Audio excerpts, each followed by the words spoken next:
Welcome to Superhuman Training. Playfully embodying the new spiritual renaissance. I'm Melissa And Orion. I'm Colby Collins. And this week's episode... Wow, Colby. What is this week's episode? Liberated relating. Ooh, it was so good that my brain couldn't remember that beautiful words that you created for this week's episode. Liberated relating. With the question of what would our relationships really be like if they weren't based or motivated from insecurity, fear of loss, or the need to control or dominate each other, which is kind of the status quo, if we harken back to that episode of how we're all engaging life from this seemingly deficient place or limited self-identity that we're invested in. And so this week we're going to talk about how this new renaissance or being a superhuman specifically relates to the new paradigm of relating that is emerging, and talk about how other people are engaging that now and some of the different relating types and styles and various different forms, but also be sharing some practical tools of how to shift your relationships right away and also to navigate trickier dynamics that may already be in place. Perfect. Well, before we get into that, it seems that each week now we get in this bubble beforehand of what the show is about, and we have something come up now that relates to this show. So the relating to relationships has been a beautiful weave this last week for me, and my check-in would be that I am being asked to expand past anyone else's comfort level in my reality. So besides you, I probably have one other person I could talk to about the way that my heart is being asked to grow right now. And the word compersion is something that we're going to talk about in this episode. And that is the love of love, the joy of joy. And I'm truly experiencing the love of someone being lifted into the world where I have absolutely no hands of control or stories of what we are to each other, and I just get to love them for who they are. And it is a profound experience to know that I own my own love. So that's been my meditation this week, and whenever I come into the old head patterns and I hear other people's voices come up, and I recognize that that was an old way that I thought I needed to think, and it's not actually applicable anymore. And I'm able to just let those drift away, and I don't need to have that discourse outside of myself with people to bounce back on that don't get it. And there's a certain vibrational frequency of love that just transcends all the stories of jealousy. And it's been my secret pursuit for so long, and now I feel like it's not going to be taboo for that much longer to genuinely release the story of the attachment and the jealousies and live with the joy of someone else's joy. So that's my check-in this week, is that I feel like I'm on that path, and it's getting easier and easier. So perhaps if I maybe could synthesize and translate what you've said. Please. You're very good at that. Melissa, you've pretty much met someone very dear to your soul, and that you're starting to have more time and space to engage with. And so as I was listening to you, it's like, yes, you're speaking of in the context of partnership or romantic relationship or whomever this person or persons are that we allow closest to us as adults, really, that we're sharing every aspect and facet of our being. And so it's a very big place to start, because I feel like that this is something that is of high value to most everyone, whether they're really staunchly against having a romantic relationship or romantic partnership, and they're processing how they're engaging the one they already have, or they're in the active pursuit of wanting one. And so there's so much energy, and I know that's what my check-in is really about, is that when I think about close personal relationships, it's something that I've been very challenged with in my life, and I've used it as a classroom for my deepest personal growth moments, and being able to see really clearly the reflection of when my shadow was in play, or when I was truly moving from a place of self-responsibility and genuine love and acceptance of the other person and what the outcomes were. And I'm feeling basically grateful for, the 3 significant romantic relationships that I've had in my adult life so far, and all of the amazing personal growth that I got.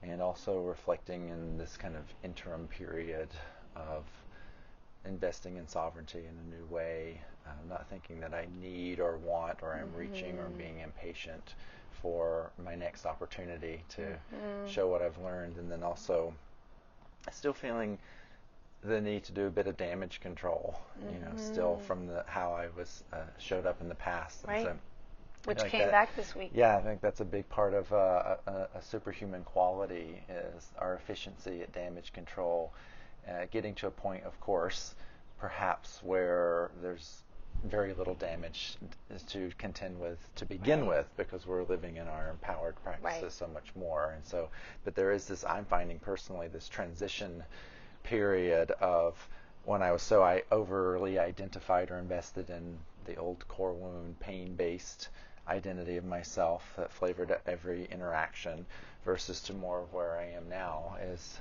predominantly being invested in a love identity or wholeness.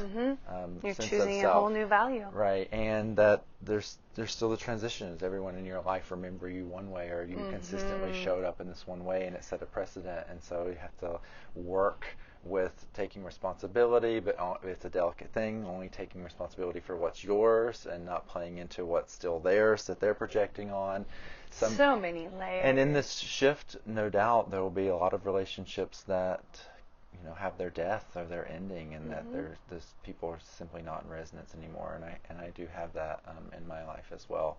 And so there's some grief about that, but also some clarity about what kind of space and what kind of container that I'm interested in relating with now in the future. So beautiful. Yeah, I want to put like agenda points. We'll talk about something. You mentioned the word compersion, which is a really big word in the alternative, and we're still talking about romantic relationships and partnerships. Well, actually, I would like to relate back from what you said when you were summarizing what I had originally shared as my check-in, that I'm taking the romantic relationship on internally, that I have for so long been creating this internal masculine that is the presence inside of me that I get to be in love with, and it gets to dote on my feminine. And I've been having this really great dance, and I married myself at one point, many years ago, and there's been many ceremonies in my own reality and a lot of internal check-in to recognize that any beloved is a reflection of that internal beloved. And so what I'm getting right now isn't a romantic relationship. I just have a friend, and he's a muse for my greatest gift, which is my own love. So the fact that he so matches to this masculine that I created inside myself, that's the cool thing. He's a resonant relator to that I was already in relationship with. So then I get to see it outside myself and be like, yeah, that exists. Let it move me, let it muse me, and then I get to take control of where that goes. That's where I'm at right now, where I'm like, I don't want to control this. I don't want to have any ever story that is created that comes from a box or comes from my pains and my fears, like we were talking about. And so the inner romantic relationship is the sovereign one. That's right. And that's so what sovereignty is. Exactly. Is being in a conscious relationship with yourself and with the internally sourced. Dualistic way that we relate to our own masculine and feminine energies. And I mean, that's really what a spiritual awakening to being a superhuman is all about. Sovereignty and how we're consciously relating to ourselves, and taking responsibility that everything that is manifested outside of us is a reflection of this internal mostly unconscious drama that we have going on between our own masculine and feminine energies, and then we just play it out. Right. And what struck me off of what you were saying is the basic tenet of what relationship anarchy is all about. And so that term anarchy is a bit, it gets a little bit of flack because we have a negative connotation or a derogatory connotation related to the word anarchy. It just means, it literally means freedom or without structure. And we all know that structure can be important. We've talked about the building containers and setting space in an intentional and conscious way. And that relationships can be like that as well. In order for there to be functionality in the world, there's got to be some limits or containers or some intentional spaces that are set. But with relationship anarchy, what we do is we have a pause moment where, number one, operating from self-sufficiency and sovereignty, which requires a constant practice with oneself and a daily practice that supports it, to look at who am I being, what am I creating, what am I saying yes to, what am I vibrating, right? And then once that happens, we start to have people that show up that reflect that resonance. And the relationship anarchy practices, instead of me having a preconceived notion about what our relationship could be or is or needs to be in order for me to feel safe or whatever it is, all sorts of expectations, that we forgo that preconceived notion or container, and we just encounter another being for who they are, and we see where the resonance is, right? Yes. Oh, there's sexual energy. That immediately means that it needs to look like this, or it's going to be like that. Or, oh, we have a good business mind together, and we have a great business idea, so that immediately means this. It's more about playing into that resonance field, and then once both people become fully aware, hey, we really resonate really strong right here, and we don't so much over here. Why don't we accept that in each other, and there's space for you go over there and do that I'm not in resonance with, and I'll go over here and do this that you're not in resonance with, but we're going to focus on celebrating where we are in resonance, and then checking in on that. It's like, wow, well, we seem to be resonance in I'm talking in a general sense here as an example. We seem to be resonating on a sexual level and an emotional level and a mental level and a physical level, and that we like our spaces the same. Oh, it looks like there could be potential for partnership energy here. And then I get to decide or make up what partnership means to me. The other person gets to decide and make up what partnership means to them. And the relationship gets co-created organically.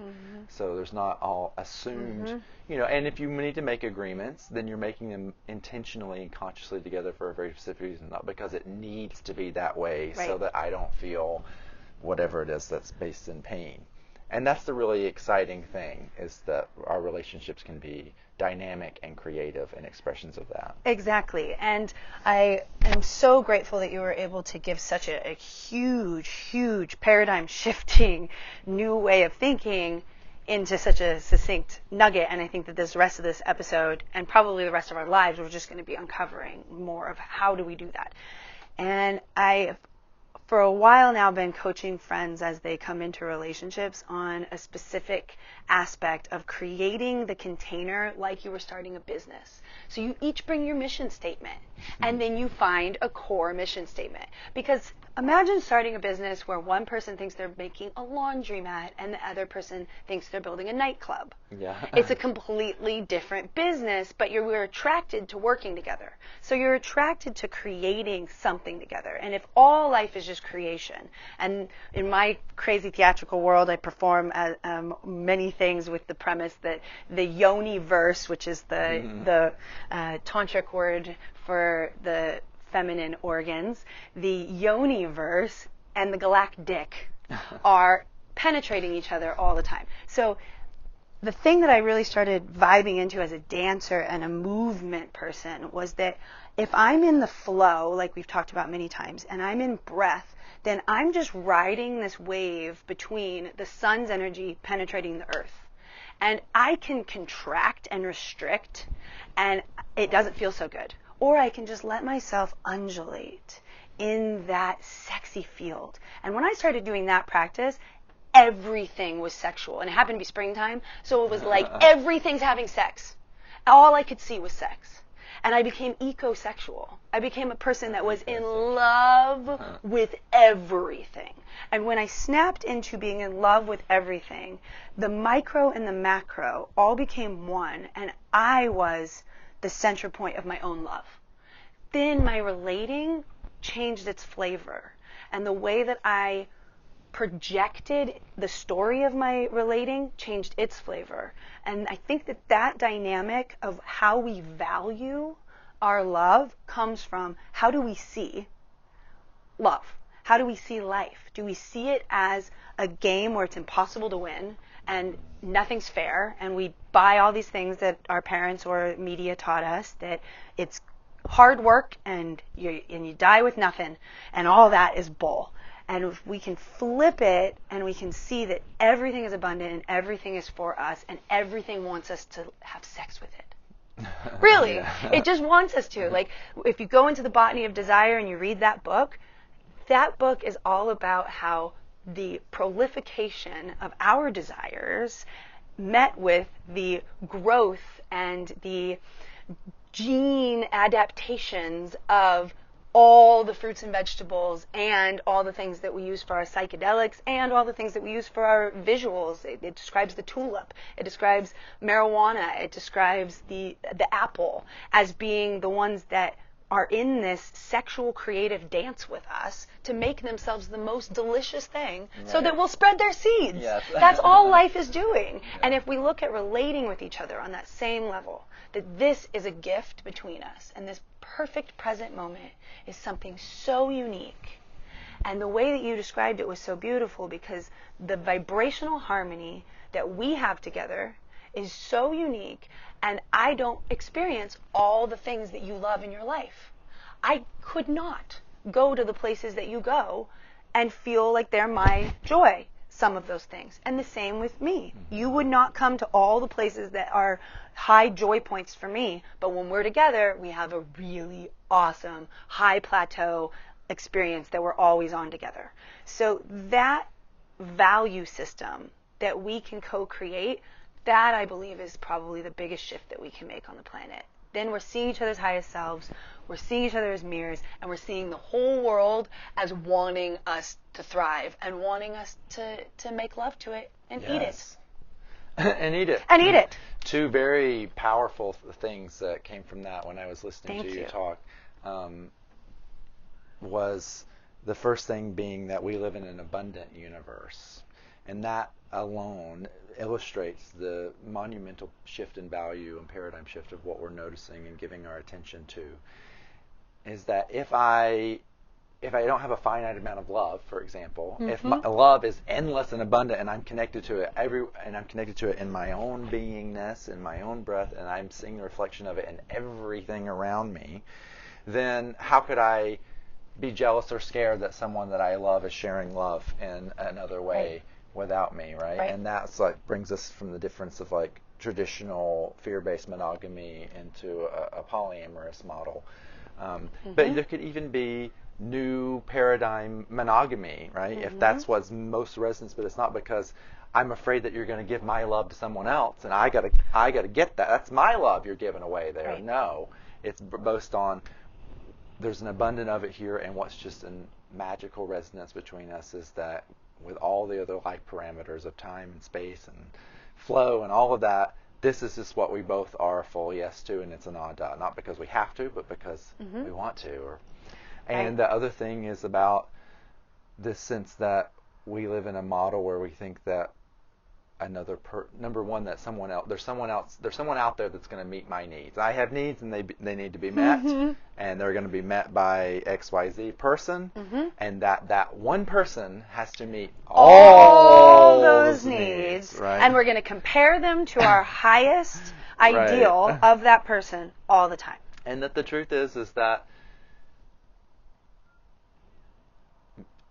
I'd say that maybe would be extremely rare, that would actually authentically exist. Perhaps it does, maybe it does, but that's not even really the point, that we would need it to be that way, instead of accepting that we resonate where we don't where we don't. And if we were all in that practice together of saying yes and investing and celebrating where there's resonance, Yes. and then we're all sharing a larger resonance together, and in the context of romantic relationship, for example, that we can say, like, all these things are working for us right now, but here's this other connection, this other person that I have that is allowing me to experience this other resonance that I have that we don't share, and that's okay, and that there's room for it, Beyond and that okay. it actually means that how available I am to where we resonate is much more robust and authentic and juicy because you are right. a more full, that's right. embodied self.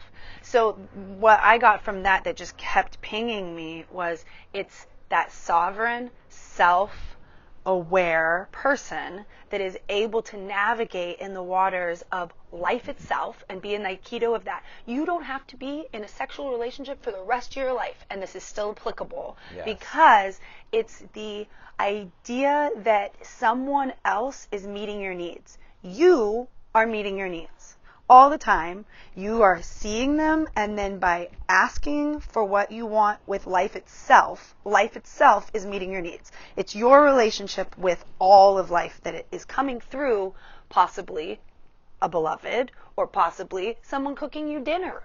These needs are being met by people outside of you all through your life. And whether you go and live in a cave somewhere else and you're just by yourself, that's probably not the people listening to this. So then we're going to bring them back into the present moment. You're probably going to have a sexual relationship in your life. That sexual relationship is the same thing as a relationship with a business partner.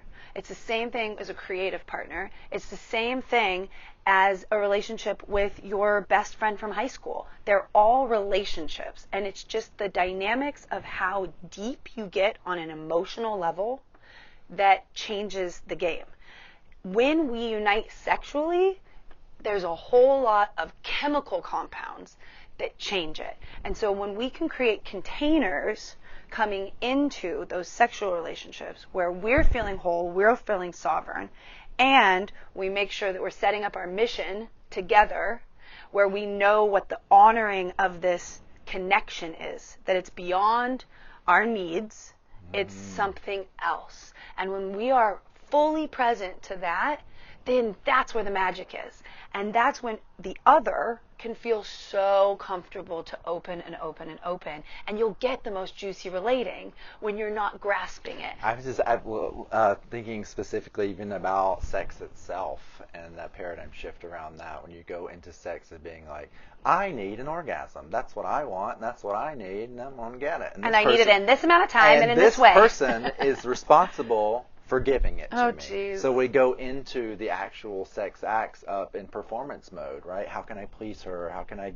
get her to have 3 orgasms? How can I make sure that she's taken care of first before I think about my pleasure? And then the other person's like, I'm going to make him do this, and I'm going to do that. And both people are coming at each other, disowning their own pleasure because they need to perform. Sometimes, or it's the other way. Right. And somebody is just in the I'm getting my pleasure on, because that still exists all over the planet.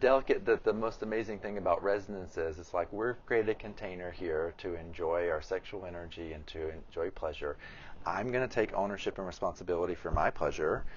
And if the other person is like, I'm going to take a responsibility for my own pleasure too, so that I don't need you to perform or give me anything. If I want to have an orgasm, I'll make sure that I have an orgasm, and I'll feel great about that, right? And if both people are doing that, then all of a sudden there's freedom and expandedness and openness, and you're sharing the pleasure together, and then all of a sudden you're both helping each other. Exactly. So you have more of what you want. And then beyond that, I think, is releasing the goal. Exactly. And just being in the present moment. So when the goal isn't an orgasm, and the goal isn't I'm going to feel this way because this is the experience I've enjoyed in the past, the goal is actually being in the present moment, so then the experience is new. That rapturous moment is the same thing that I feel if I'm laying in a field and wind is blowing across me and I can smell, and I start to have this cornucopia of experience that is like I'm being made love to by life. It's the same thing. It totally it's the present moment that you are in with the other, and when we can I'm so glad that you brought it back to that real micro of our relating sexually is the act of sex. And when we look at porn and we look at movies, every single type of relationship is this: we have our goal and we're going to get there, and it's very simple dynamics played out, and there's rarely ever foreplay in any motion picture. So to be able to flip that around and have the goal be presence and no goal honoring at all. each other. Yeah. Well, the goal being in the present moment. Yes. And honoring each other and having value towards being receptive and giving honor. And that place of being an honor, it just unites your chakras, and that's just a huge part of what we've talked about in the past of breath being embodied. You can't have a sexual experience greater than being fully embodied and in the present moment. That's what Tantra is. Exactly. So that's what I wanted to get into is that. God making love to God is how I relate to what Tantra truly is. And that, I can do it and experience it as a personal, individual experience, whether I'm alone or with a partner. But that's truly magic when two conscious beings are fully animating as creator, adorer, and that's about which is being adored at the same time, and that's really where that tremendous magic. It feels like this conversation is very obviously pointing to our perception of what our needs are, and that we're relating from an imperative to get needs met. Mm-hmm. And if this is the invitation to reappropriate our value of what we think we need and how much that need matters, right? And of reappropriating value of what's already here that I don't need, right? And what is a more appropriate perception of what my actual needs are on a 3D and human level. And so perhaps we could play a little game with each other right now. Sure. Where I'm always game. We could talk about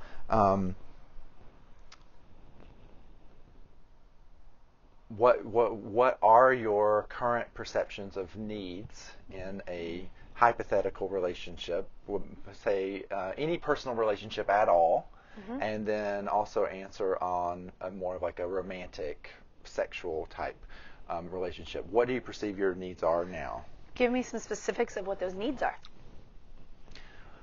Well, what would you just say that your need, like I need this, this, and this, and this in order mm-hmm. to be available for connection? Great. Honestly, at this point, I need eye contact. Probably first, more than any other relating thing. And that probably is because I have a teenage son, and eye contact is a hard thing to have. I need to... my needs are getting... I'm probably not the best person for this because my needs are getting really, really limited. Yes. I don't need much. My first instinct was I don't need anything. That's right. Because I'm coming full. And so I guess moving forward in the amount of time I want to spend with people is directly relational to my feeling when I'm around them. And this was something that I recognized a while ago, and then I want to come back to your game, but it just pinged in me so hard right now. I probably got this 15 years ago, and it changed my whole relating style. When people say they're in love with each other, when someone says, I love you, I had to really go into what that means. I went deep into what do they actually mean with that? They mean they feel good when they're around them. Or they mean they feel attached to feeling good around them. They perceive them to feel their need. Best to feel their needs. So there's love with attachment, and then there's love that just genuinely cherishes the existence of something. And when I recognized that love, for me, when I felt love for something, I felt great around it. And when I thought about it, I felt great in my being.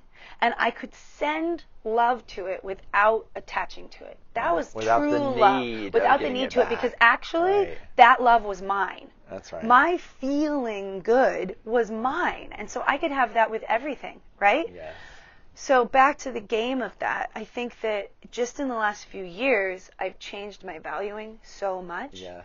And my list would have been so long before. But now my list is really simple things, and it's an ease of being in the present moment and an ability to speak and receive from each other smoothly. Yeah, I think that was more an apt question of where were your needs before you started consciously shifting your value and being more consciously aware, as you've just described. By the way, I cherish your existence. No, I cherish you. Very much. I love this. A friend and I started saying this, I'm in life with you. Yeah. I am in love with being in life with you. That's really what it means to say I love you. Yeah. When we're like, yo, I love you, man, connected. it means I love having life with you. This existence with your presence, awesome. Yes. That's what it means. Yes. And the thing in that list of perceived needs from past, and that's what I'm really wanting to do with this game, is to illustrate the shift of value, and that's how I relate to mine, that my value and perception of needs has shifted to such a degree that word feels inauthentic to use, that I need, me too. and it has been replaced with I appreciate. Right. I appreciate eye contact because it helps me feel more connected, and that's my main value of relating, is to be authentically connected, to make myself available for authentic connection that's there. And I appreciate the eye contact that accelerates that, right? Beautiful. Or I appreciate clear communication. Well, and I love that what you're doing right now by using the word appreciate is you are appreciating the value of it. You are growing it. Yes. It is appreciating, right? I love that that's built into our language, and that spell casting that you're doing by giving that energy a field of, it's a context.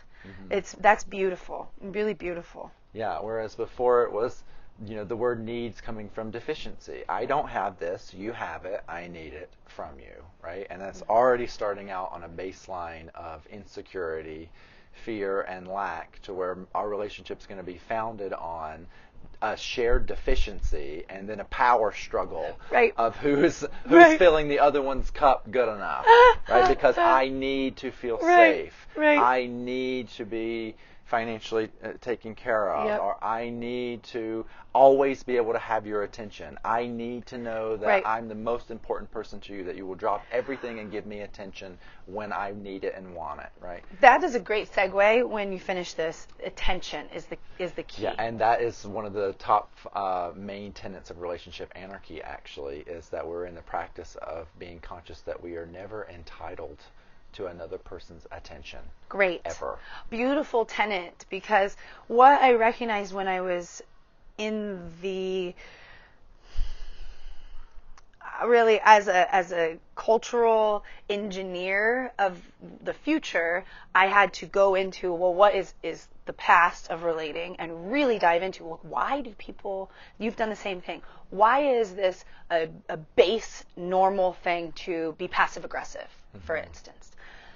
I had to dive into that to see what was the actual trigger that was coming out.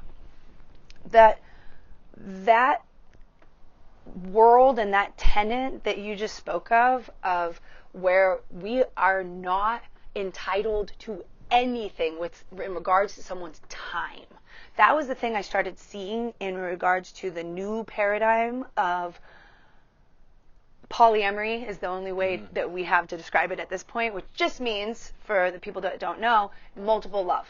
So amory, love, poly, multiple. And we are all polyamorous, I believe, not just in the physical. That is a separate thing, and we can all agree to disagree if you don't believe that. But I believe we are polyamorous with our attention and affection towards everything. Right. So we have that with our children, we have that with our friends, and we have that with our things we're in love doing. I have a muse in painting, just like I have a muse in dance, just like I have a muse through the art of song. Those don't compete with each other. They don't get angry at me when I'm spending time with another part of myself.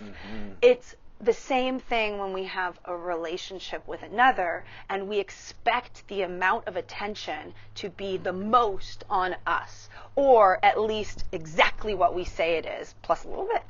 That entitlement and that need for someone's time, I saw was the biggest struggle in polyamorous relationships, and especially in group dynamics where they're trying to balance in a quad, and or they're fighting about, and then they're fighting about time. He must mean more to you than me because you're giving him more time, and time really is our only finite resource that we have, and so that temptation is very strong to base our value on the one hard commodity that we're all experiencing. And that's certainly a journey and shift of knowing that, like you and I, that our connection, we have the timing works out how it works out, but when we are together, it's timeless. Exactly. And I value the quality of that exchange more than I would value my value system completely being based on this the only one thing that's limited, which is the time. Right? And that's a monumental shift just in that right there. Well, and how present can you be in the moment with someone if for the first forever of it, you are communicating about the past, about how they weren't communicating properly with you leading up to this. So that was a big thing with us that we got to communicate right away.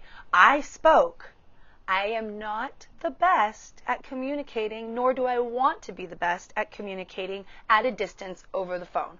I love and appreciate being present with you and with any of my beloveds. That's how I form and create deep, lasting relationships. It isn't doing check-ins and going through the list and the protocol of what happened this week and all. I want the freshness in this moment. I want the improv. I want us to write a musical right now, make a podcast, go on a hike. That's the relating I want. And then I actually feel full enough in myself that when I am dating someone, I don't have to now have this story that they need to give me a certain amount of their weekly time or their monthly time for that relationship to feel valuable. Right. Because I'm filling myself with the Colbys and the other people in my reality that are these perfect examples of a mirror of a part of me, and we are present. And so I am full all the time when I relate with that partner versus being in a lack place and asking for them something that they can't give, nor would I really want to change their directive ever. I would never, ever, ever want to change them. And that's another part of what we can get into later in this conversation is where does the change come from? And when we relate with people and we want something to shift, it's not coming from us. Well, I think we can even, it warrants to talk a little bit more about our value in relationships and how it's really wrapped up with being entitled to another person's attention. And I can just pretty much own that I've been a bit challenged with that one, right? It's super easy for me to accept others in the fullness that they are. And when I'm feeling super really, really connected with someone, my love language is to express it, to communicate. And obviously, there's a line with that. You see some people where it's like they have to I'll text you right when I get to the restaurant. I'll text you when I'm done eating. I'll text you when I get home. I'll let you know, and it's like, whoa, overboard, oh God, but we can talk about where that comes from. It was a learning curve for me, and actually a thrilling practice to watch myself of, sending a message or a note and then not receiving a response for however long of the time, and to completely disengage my mind from making up any stories or projecting any value whatsoever on why the response hasn't come back. And that's such a thing that I've noticed that a lot of us do, is that, they're being silent, so that must mean rejection, or it must mean this. And it's like, we don't really know if it really was or wasn't.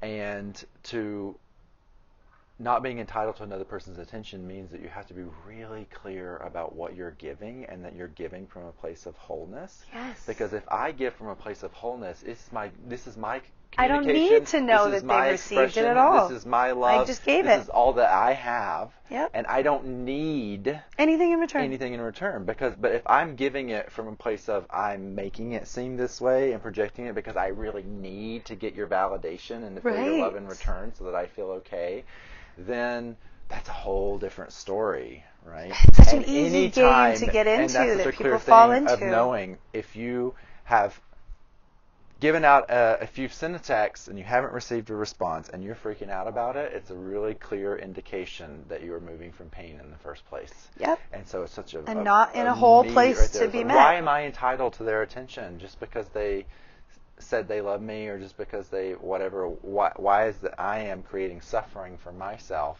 Right.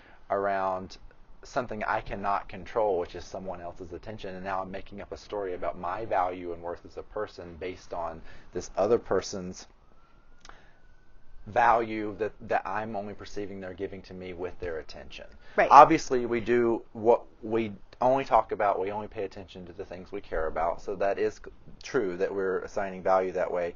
But also, this is a larger value system where there's just as much value in the space as there is in the connection. There's just as much value in the non-response as in the response, because in that non-response I get to really see myself super clearly, so I'm refining how it is that I'm engaging in the first place. Yes. And in that practice, it's been really fascinating to be in that myself and to notice the difference in languaging that comes out, the difference in tone, and the difference in the energy space of like everything I put out, it's gone, is whoop, bloop, Yeah. you know, and I'm giving it away. And then it's just being able to be in that moment of appreciation when someone does choose, and I know that they are authentically giving me their attention because they choose it, and not because I've demanded it or passive aggressively did whatever it is.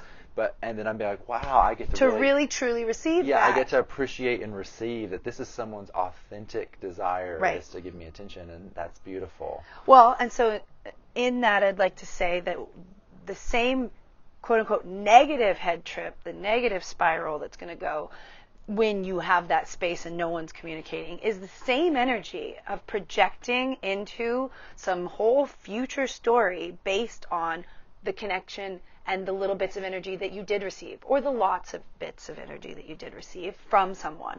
So that game that we get into, and it's played out in every single sitcom and every single romantic comedy, they fall in love instantly, and then they write this whole narrative based on that attention. That is immediately setting yourself up for the pain, and you know that. It's a cycle that people get addicted to. I was addicted to it. It's a cycle where we create a story attached to that, then we write this character that person can never be, because you're not allowing them to yourself to see who they truly are. And if the real love is your love, if the real love is being able to see the true them and have that present moment with them, and you get to take that with you and be mused by it, if that's the real love that we're after, then we don't want to write these big stories. We want to stay present to the moment. So I see it as the same energy taking us out into the future and wrapping us up into a no-win situation, because there is no way that person is the person that you have written in your brain for them to be. You're going to constantly comparing them, so they're going to lose because they're not being compared to, they're not being seen as the real person, and you're going to lose because you're going to be let down by the expectations that you set up. And Allison, I think it's Allison Armstrong. She's an incredible writer, and she wrote a book called Keys to the Kingdom and the Queen's Code, and probably many more, and I've heard her speak also. In the dialogues that she talks about with relationships, she says that we have designed a perfect person from our own perspective.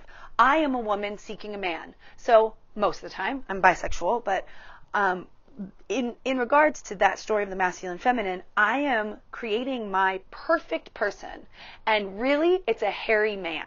That's the way she describes this, that women can't actually think like a man. They can't be a man. They don't have the chemistry of it, and they don't have the same brain structure that functions that way. And so they're writing a whole story of how this person's going to relate to them, how they're going to be seen. Those are actually things that they have to meet in themselves, and hopefully with a tribe of women around them.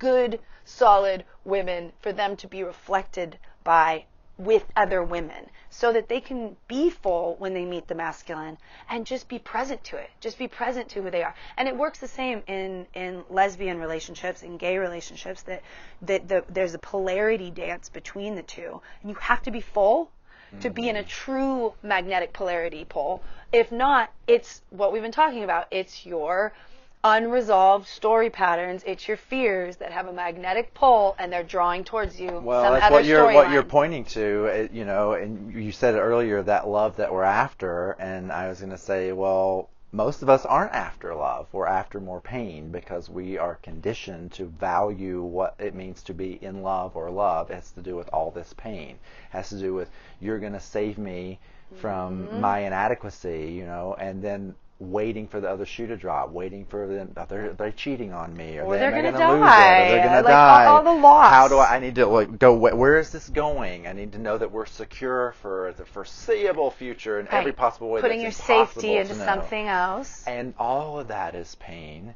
and that what it means to be loved is for someone else to come and take my pain away, to help me resist my pain more. Well, we already established that the role of the resistance is to reinforce the pain and to invest in that pain. So most of us, what we're after is more pain. We're not actually after what love is.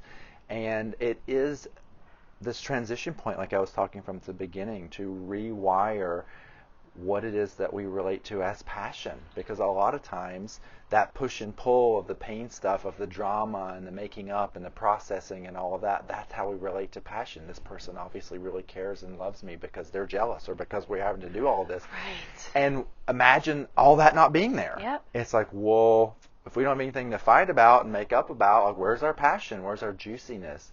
And that Tantra that we were talking about, God making love to God. I mean, in my personal experiences of that, it is beyond bliss, beyond passion, beyond anything that the other way gets. But it is more subtle. It is much less sometimes exciting, in the beginning. I still think it can be very exciting. And that's the thing, is that we through that shift in value, that I value everything, the nuances of what I'm feeling when we're looking at each other in the eyes. Right. That is so much more exciting to me than that trigger energy that's like really intense, emotionally volatile energy. Right. And That's that playing requires, the old story and that patterns of requires victim villain. practice, and Right. it has, for me, it's like, because I love passionate relationships, right? And I don't want to be bored. And shifting of like, wow, it's so much passionate and wonderful to be exploring these nuances of harmonic convergence and harmonic resonance than just getting my, rocks off on, the anger and the fear and the intense claiming, the way that love feels. Oh my God, you're here and you're saving me right now. And, and so God, the like, toxicity that is just built into that at the core of it, and that it's just constantly perpetuated. It's the storyline. It is. That we're saved by love, that you're the only one. All the pop songs are telling the same story forever. So we have a bit of work to do. We've got a little bit of work to value. do, and it's happening.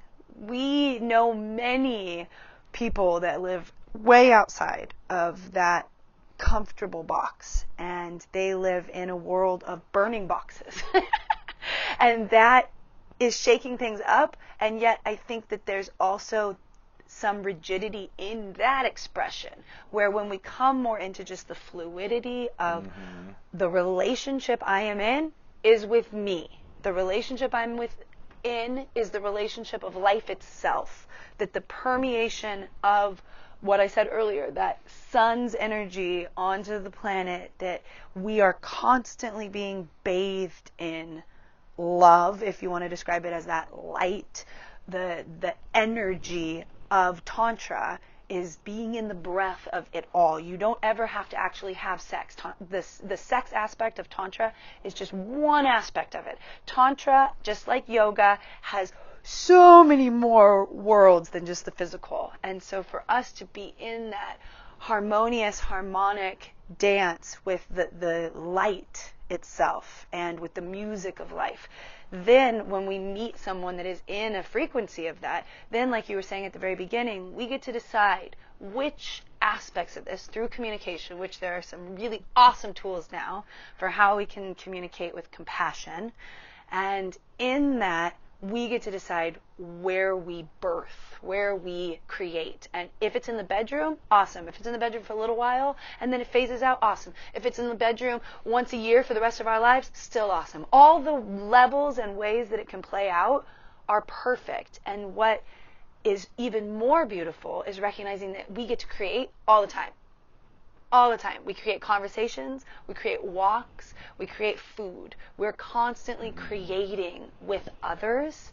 And that harmony in that moment is what we're really after. And that love that we're having, it makes it really, in the quantum field, to me, it makes time expand. So that field that we were talking about earlier of that quantity of time, and that's really the only thing that we have that's finite. I think that's total bullshit. I think we can spread through time and space, and that we can actually, by being present and by being in love with the beloved within that is it all, we can actually be infinite. And that we start to see that the ripples of the love that we give and the ripples of the attention that we give, they are shifting the planet.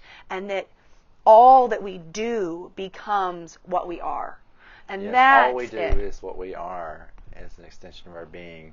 And that's I feel like a beautiful even way to wrap up the entire conversation around liberating relating, and that this idea that we're what we think we're going to get, even in the context of sex. I'm going to get that orgasm. Well, how long does your orgasm usually last? A few seconds if you're a man, maybe up to a minute or two. Oh, well, we haven't talked about full body orgasm. Right. So if I've taken my perception off of what an orgasm actually is, which is a glimpse of divine union. I love that it's mini death. It's a little mini glimpse of divine union.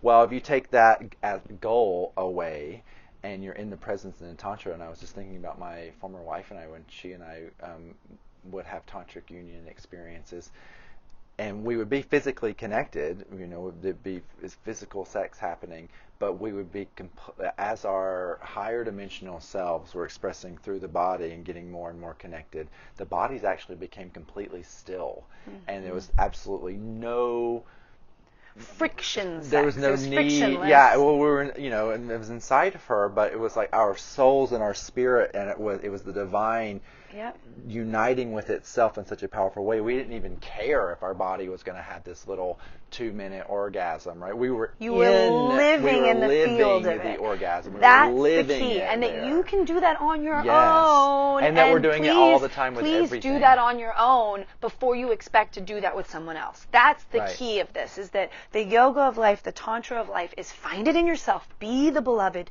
Find your value system. Find your viewpoint that puts you in the empowered place. Then you can relate in a whole way, where what is flowing over into the mutual cup between the two of you can serve others. That's the real union of the Mary Magdalene and the Jesus, is that it's beyond the physical and beyond even this lifetime. It's a union of souls. And when we go into really this dialogue of what is a way that we can now, in the last few minutes, bring it back into the practical. How can we, if we are these souls swirling around, we have these much bigger stories, we are superhuman, how do we bring it into the physical moment that we are sitting across from each other, and maybe we feel a little less than whole?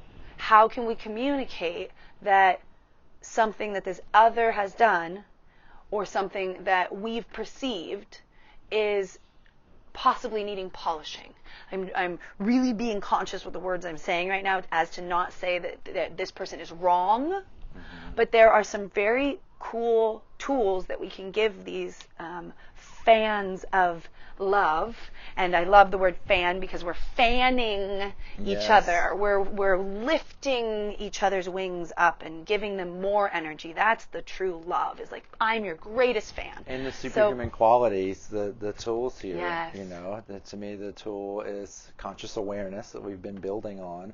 And in this context, it's about assessing my perception of my needs in relationship. And that what did you shift it to, though? It's not needs. Right. So when you shift your perception of your needs, they become appreciations. Yeah. Because I am taking responsibility. So because there are some actual valid needs that we have as human beings, right? We need food and water and shelter and these basic things. If I'm taking responsibility for my needs, and then we have a perception of emotional needs, is that really an emotional need, or is it just an invitation for me to connect with something more real and more true than what I'm giving and destined to? This and this, and that I'm not good enough, or whatever it is that someone else needs to make me feel a certain way that So we actually already them have from access. that, Yes, we have releasing access. them completely. And that's the tool here, to assess what you think your needs in relationship are, and to then view them as invitations of knowing how resourced we are, knowing how capable we are to connect with that emotional feeling that we think we need, and to realize, oh, I don't need it from out there. I just needed to get present with myself to realize I already have Beautiful. what I think I need. Exactly. And from that point, now I just get to appreciate everything. Right. And give from a whole heart.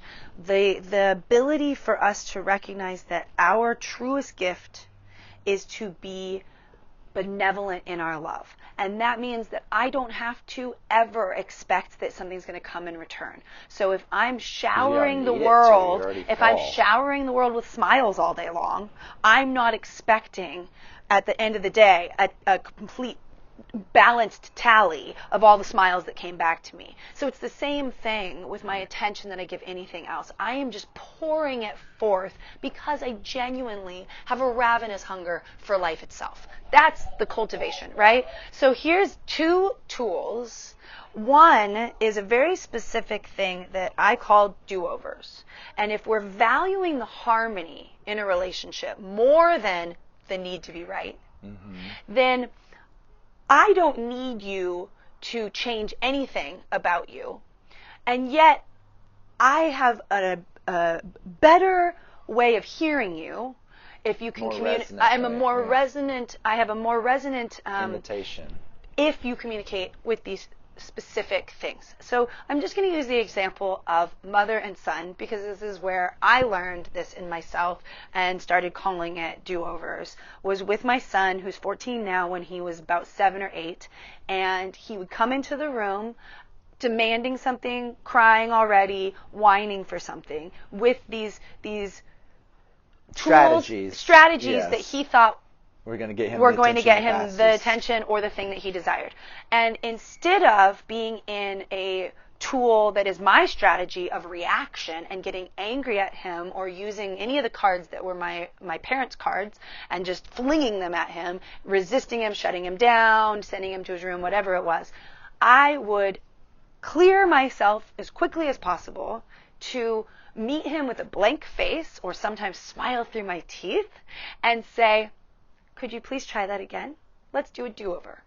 And he knew at that point what that meant. And it only took about 2 days of doing this for him to realize, Mom is giving me a chance to do it again. I can do this better. And he would come right back in and he would say, hi, Mom. And he'd ask me. He'd first usually ask me if I was available, which was like a whole other level, which is a thing that I'm going to get into with myself now. Do-overs are relatable to every relationship that we have.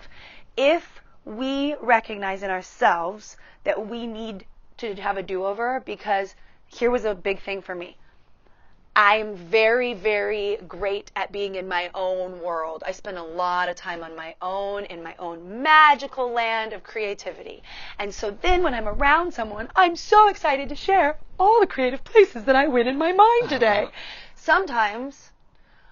Oftentimes when I was young, I would not recognize that someone was doing something else, usually a man in my life, and I would just come in and full bore tell them what's going on, and then I'd be offended that they weren't available. And this is something that also Alison Armstrong pointed out in one of her books, that we need to ask each other, give each other the space to say, yeah, I am available for that.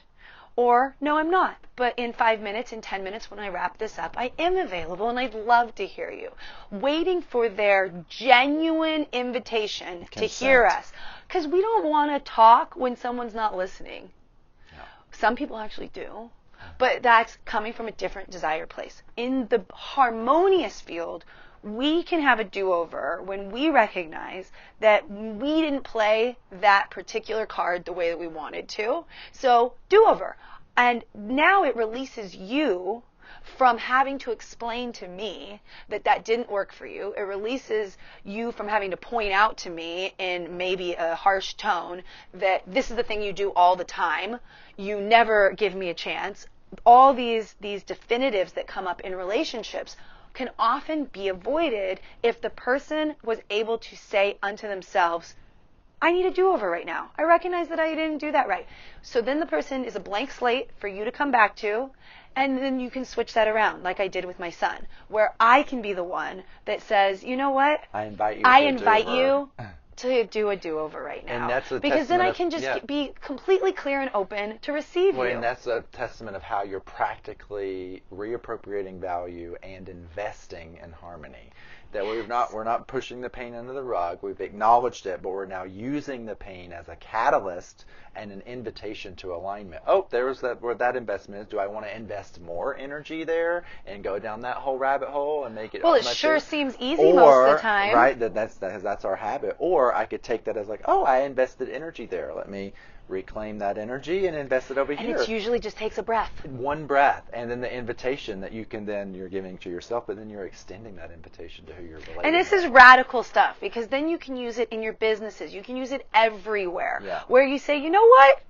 I'm just going to try this again. And if this became a global phenomenon, do-over, well, secretaries of state could be using it. Like, the president could use it. You know what? Do-over on the last 2 years. Just do-over. Can I try that again? So that is one practical tool that we hope that you can take with you, and then let us know how that worked for you. Yes, and we'd love to hear in your comments, and also appreciate subscribing to us on YouTube and iTunes, and paying attention to our SoundCloud as we're getting the show out and about more. And that we also love to hear your comments or questions or anything that comes up about specifically how you are liberating your relating in your life and the benefits that are coming, or maybe even some challenges that you're experiencing. So and remember that Colby is available for personal coaching work. He is at colbycollins.com. I have art and other resources, and I do inspiration and muse work. So you can look me up at melissaorion.com, and we will be back next week. With more in the same dialogue that we're on this 13-episode series. Is it possible to create a world that works for everyone? And I believe that 5 episodes in, we've created a little bit of a currency that is showing me, I think we're paying attention and we're paying it forward. But probable that as we implement these, that we're well on our way to living that reality now. Beautiful. Thank you. We'll see you next week. See you next week.